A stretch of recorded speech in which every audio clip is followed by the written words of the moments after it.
Hoy eh, el tema que nos une hoy aquí es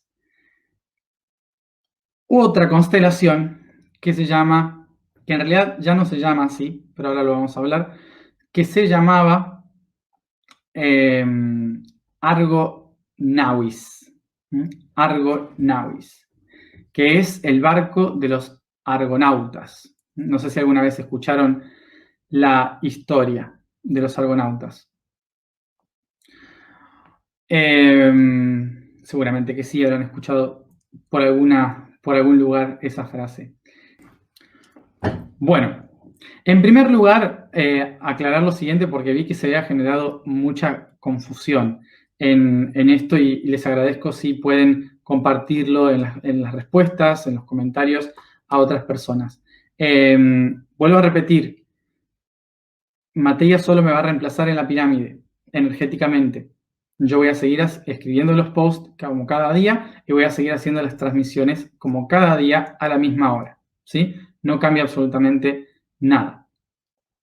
Eso sigue así. Me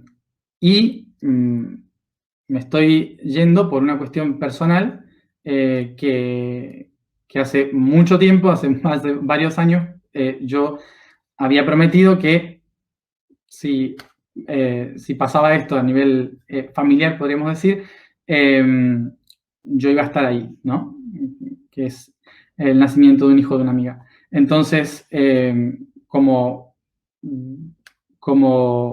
prometí esto hace mucho tiempo y quiero hacerlo, tengo que estar ahí, ¿sí? Entonces, por eso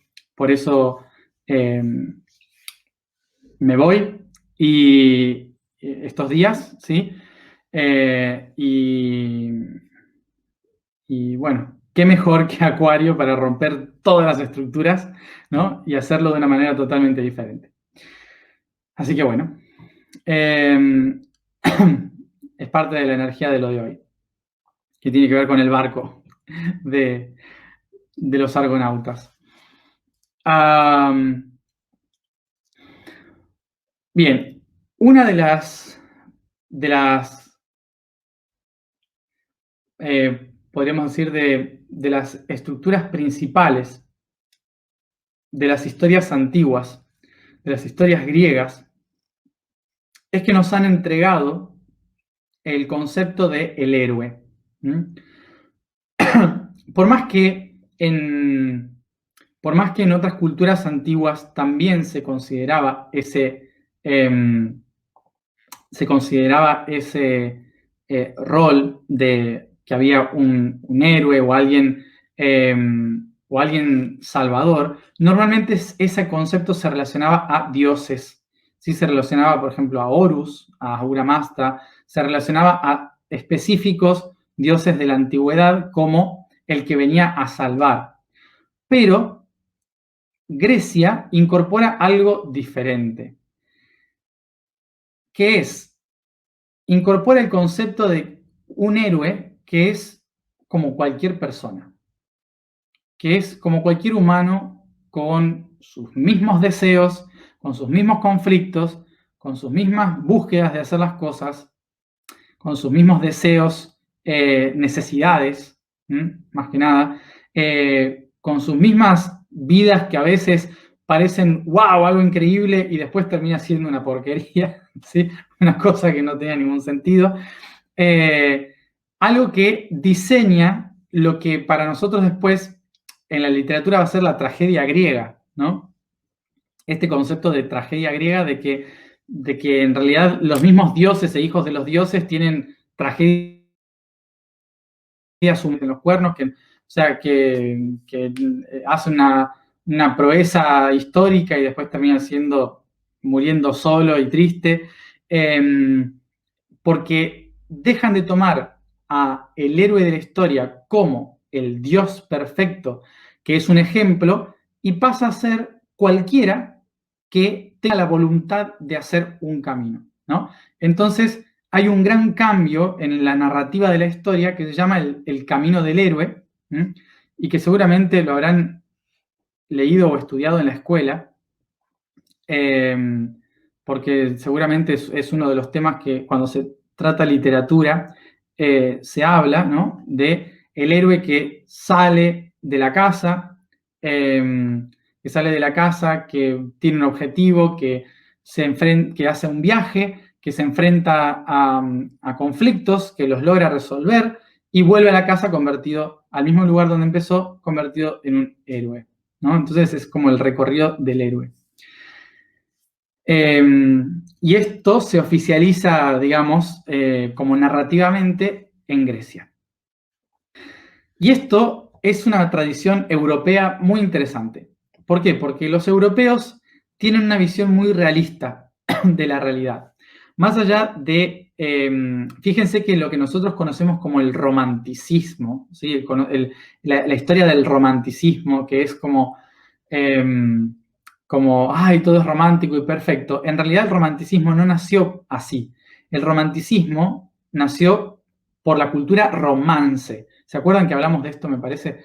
La cultura romance tiene que ver con todo lo que es la vida natural del Imperio Romano, ¿sí? Todo lo que tiene que ver con las culturas surgidas de Roma. O sea que la gente empezó a describir lo bonito de ir al campo, lo bonito de trabajar en el huerto, lo bonito de tejer, ¿sí? Entonces, el romanticismo no tenía que ver con dos personas enamoradas y hacer algo idílico y utópico. El romanticismo realmente describía la vida mundana, natural, de una persona. De ahí nace, no tiene nada que ver con lo romántico que consideramos hoy. Y por lo tanto, todas las historias románticas tenían que ver con cosas de tradiciones que pasaban en la vida y que hacían que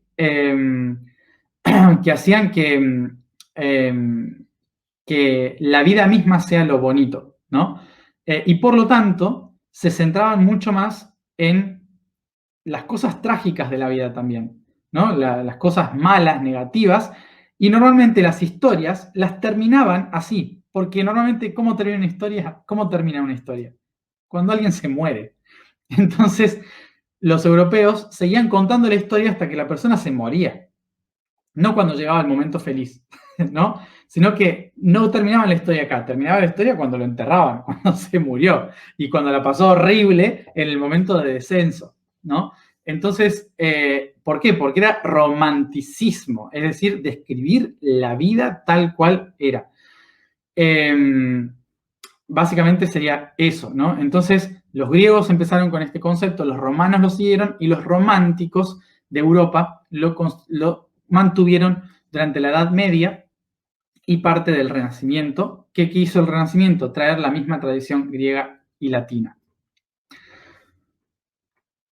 Hasta que llegó Walt Disney.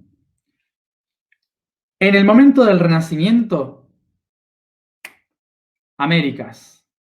¿Y qué sucede? Toda la gente de Europa que no le gustaba la tradición americana, la tradición europea, suele querer irse a América como tierra de libertad, donde podían ser diferentes y empezaron a crear una nueva forma de ver el mundo. Acuérdense que muchas de las personas que vivían de las utopías, ¿sí? Como ¿cómo se llama esta gente que eran tan utópicos en Norteamérica y que vinieron de Irlanda, de Inglaterra, los echaron de ahí, no me acuerdo cómo se llaman. Puritanos, eso, los puritanos. Entonces, teníamos en las Islas Británicas los puritanos. Todos deciden irse a América porque eran perseguidos por los anglicanos.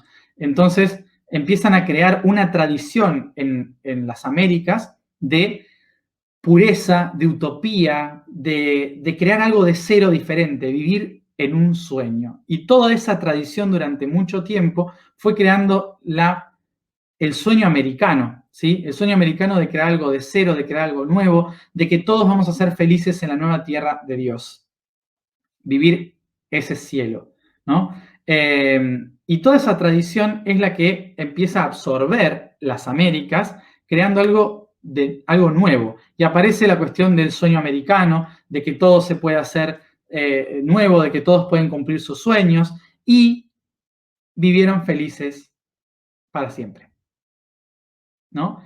Entonces, toda esa historia es la que termina haciendo que De repente, cuando Estados Unidos se convierte en la potencia que lleva su conocimiento a todo el mundo, toma todas las historias de Europa, como la de los hermanos Grimm, y empiezan a contar la historia del héroe de una forma muy diferente. En lugar de narrar al héroe como esa persona trágica que le pasan un montón de cosas, empiezan a contar historias muy sencillas, muy fáciles, en las que todas terminan felices y se terminó, ¿no? Básicamente, y el bien triunfa sobre el mal y no se discute, ¿no?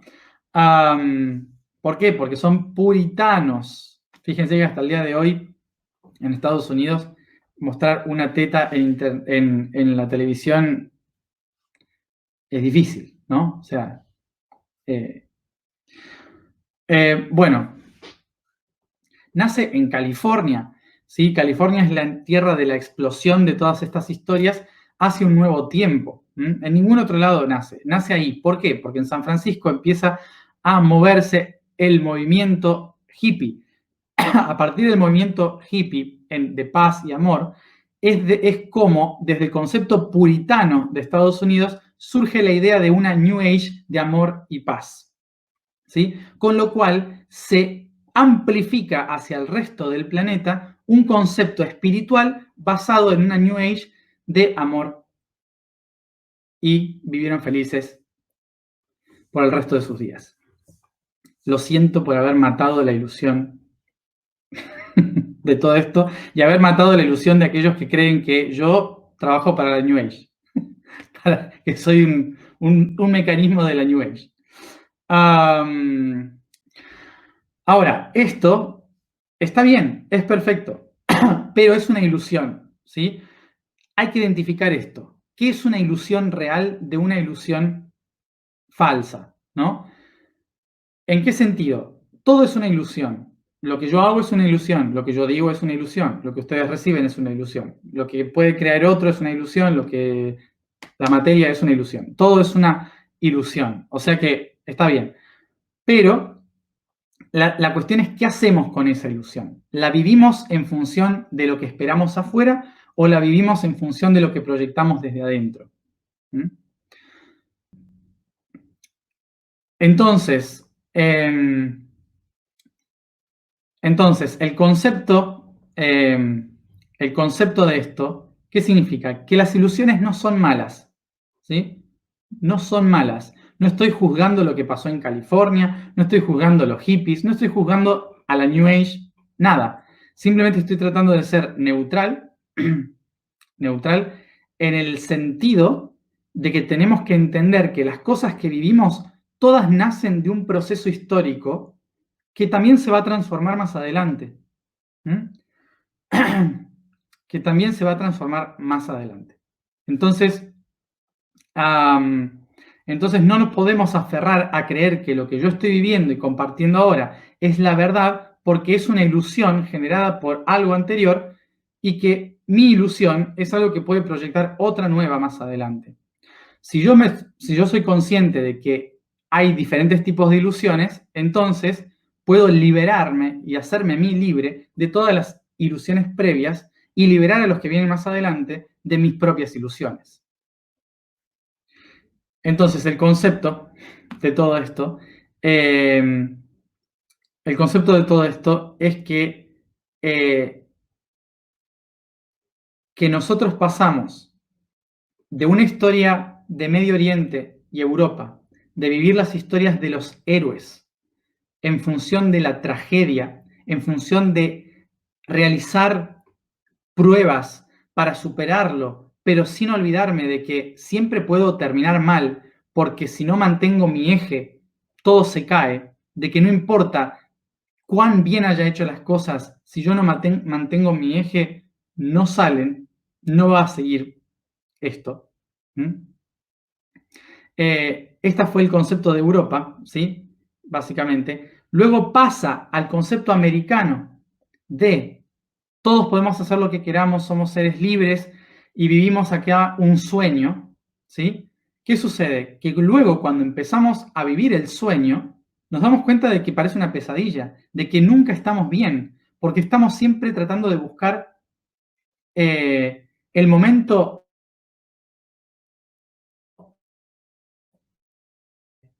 del héroe, cuando Camilo termina el momento cúspide, termina cuando vuelve a la casa, cuando muere, cuando reconoce todo lo que hizo antes. Nosotros hoy estamos viviendo un concepto, un concepto espiritual y cultural basado en una visión puritana de la existencia. ¿Mm? Y por eso no nos hacemos responsables, porque siempre creemos que algo mágico va a pasar que nos va a salvar. Y esto es algo que pasó también mucho tiempo antes, en la época egipcia, en la época mesopotámica, en la que los héroes eran dioses que nos salvaban, ¿sí? No eran personas comunes que vivían procesos. ¿Se entiende? ¿Se entiende por dónde voy?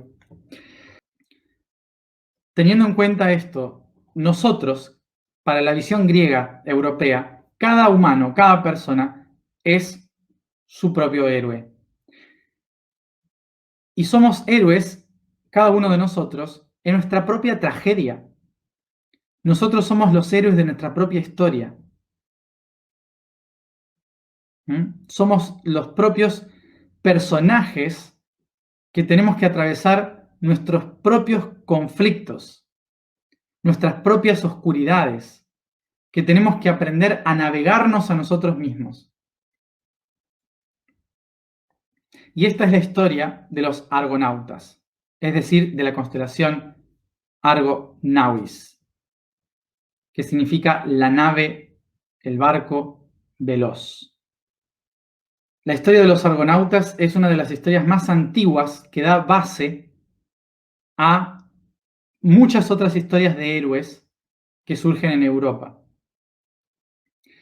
Y esta historia narra, obviamente, estos navegantes que se lanzan a buscar algo, no voy a entrar en los detalles porque lo escribí todo en el post, que se lanzan a buscar algo, que después en todo lo que van viviendo van pasando un montón de tragedias constantemente, y dentro de esas tragedias el héroe vuelve, pero lo hizo tan mal todo lo que hizo, que cuando vuelve termina en la tragedia, termina horrible.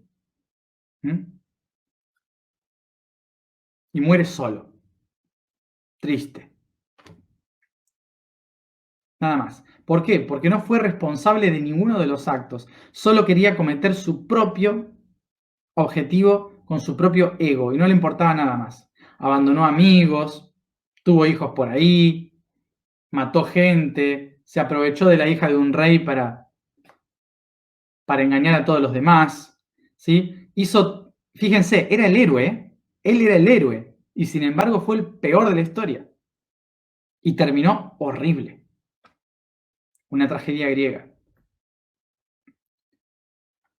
Y esta historia nos enseña que tenemos que ser responsables porque nadie nos va a salvar. Son nuestros actos los que determinan lo que vamos a vivir.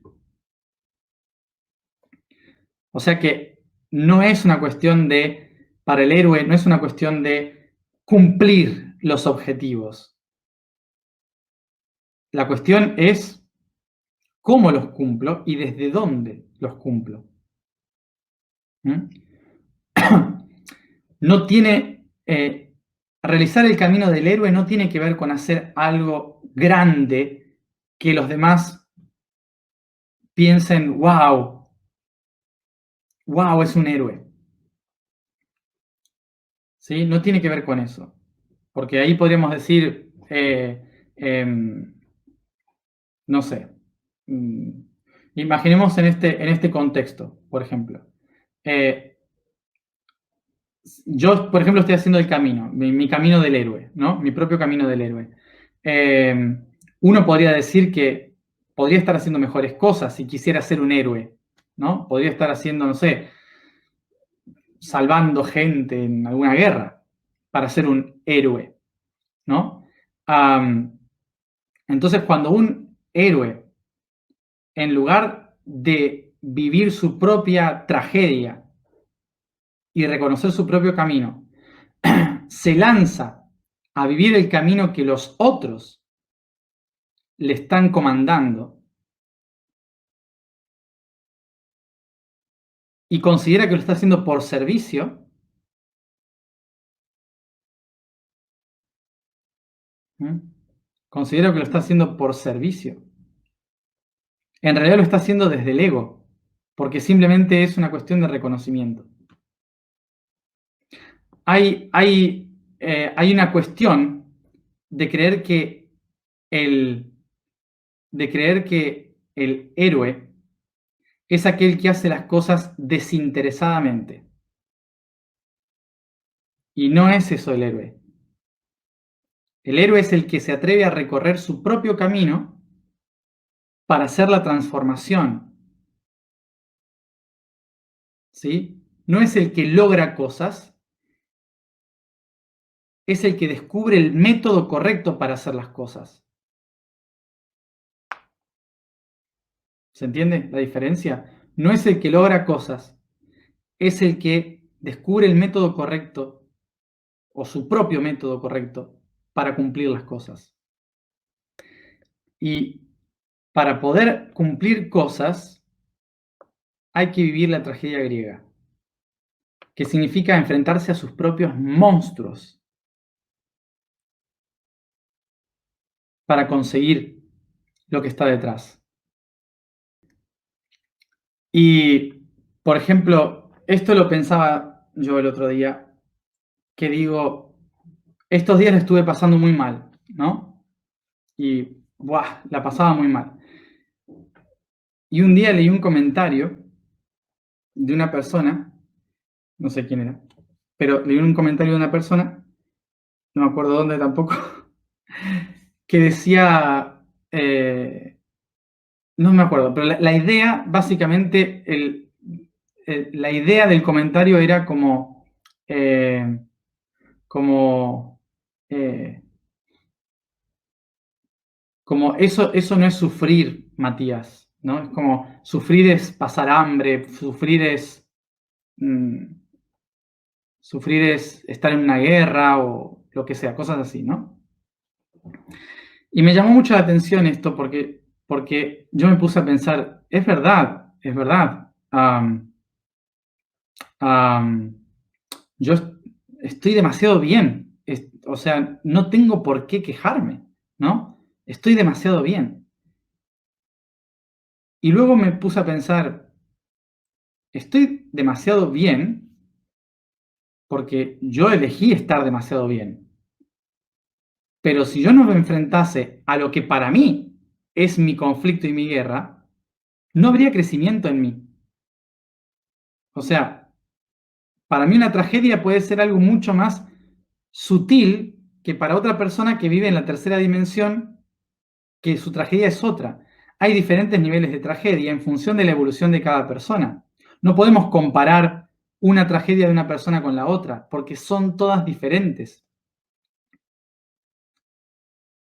Y si no hubiera todas esas diferentes tragedias, no estaríamos evolucionando, no estaríamos aprendiendo. Porque hay mucha gente que sufre depresión y a lo mejor mi depresión le ayuda a otras personas. No tengo por qué pasar hambre para demostrar que sufro. ¿Se entiende? Entonces, enfrentarse, enfrentarse a la propia tragedia sin miedo a reconocer que sí, esta es mi tragedia. Y tal vez sea muy tonta para otra gente esta tragedia. Pero para mí es mi tragedia, mi camino del héroe. Entonces, teniendo en cuenta esto, recordemos cómo lo hacían simbólicamente los antiguos. En la antigüedad, ir más allá a lo desconocido, trascenderse a sí mismo, era el océano. ¿Por qué? Porque el océano no se sabía qué había del otro lado. Entonces se interpretaba que está la divinidad, está algo totalmente diferente. Muy difícil de ver. Y los primeros humanos tenían miedo de cruzar el océano. Hasta que alguien, un héroe, dijo, yo voy a cruzar el océano. y construyó un barco. Y esa barca es la que le llevó a vivir la aventura. Y cuando volvió, trajo cosas nuevas y todos lo reconocieron como un héroe, porque por su experiencia pudo compartir cosas con los demás. En esta tradición empieza a considerarse al barco como la forma de tomar la libertad. ¿Se acuerdan? Gobernar, que significa navegar en griego. La palabra gobernar significa navegar en griego. Tomar las propias decisiones, sentirme libre en el horizonte. Por lo tanto, a partir de esto se crea el concepto de, en ese momento, de que el héroe es aquel que sale de un puerto y viaja a tierras desconocidas a través del mar. Y acá vamos a hacer el análisis psicológico de lo que es el barco. La constelación Argo Navis desapareció porque era demasiado grande. Tan grande que tuvieron que partirlo en diferentes constelaciones. Y por eso hoy conocemos a esas constelaciones como las partes de un barco, que son la Carina, son la Pupis,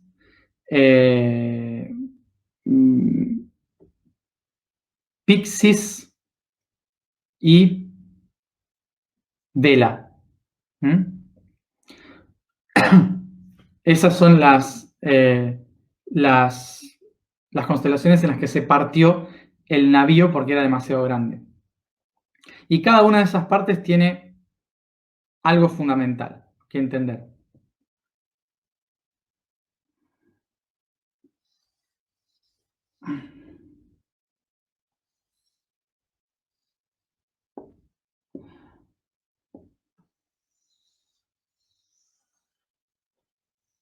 Más o menos así. Entonces, esto de acá, this here is Carina. ¿Okay?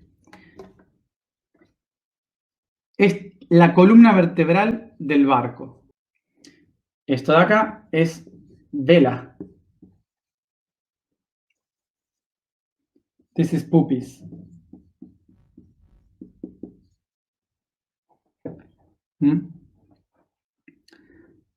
Pupis. Y en el centro tenemos la brújula.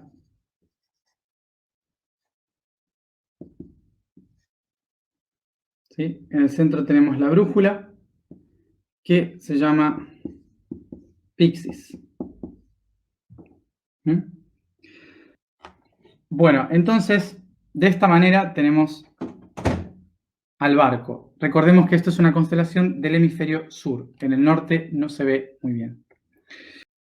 Importante entonces, para cerrar este concepto psicológico. Un barco es uno mismo que navega por las olas de la emoción y es impulsado por los vientos de la mente.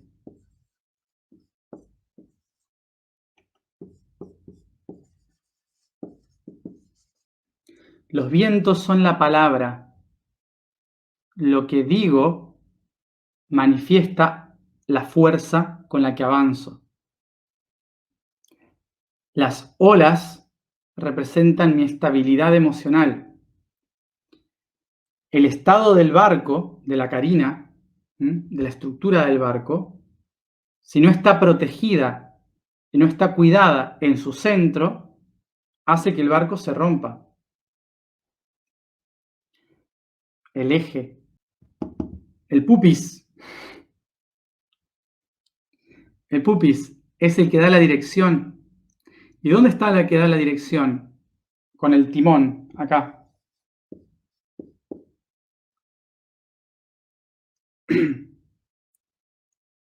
El pupis y toda esta parte de acá es la que da la dirección. ¿Dónde está? En el pasado. Mi historia, de dónde vengo, es la que me da la dirección.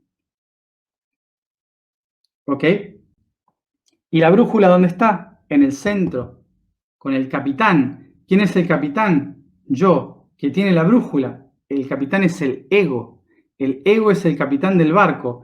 Y la brújula es el corazón. O sea que si yo encuentro la forma de navegar mis emociones, sabiendo cómo utilizar la vela para aprovechar mis palabras y mi pensamiento, aprovechando la fuerza de mi pasado, siguiendo mi corazón y reconociendo que el ego es mi capitán, y tengo cuidado de mi eje, entonces llego a mi destino. Y ese es el héroe. And that's the hero. No es nadie que venga de afuera. Así que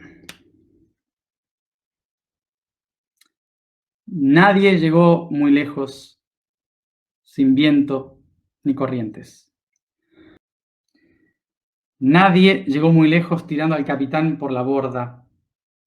Así que no tengan miedo de vivir su propia tragedia griega.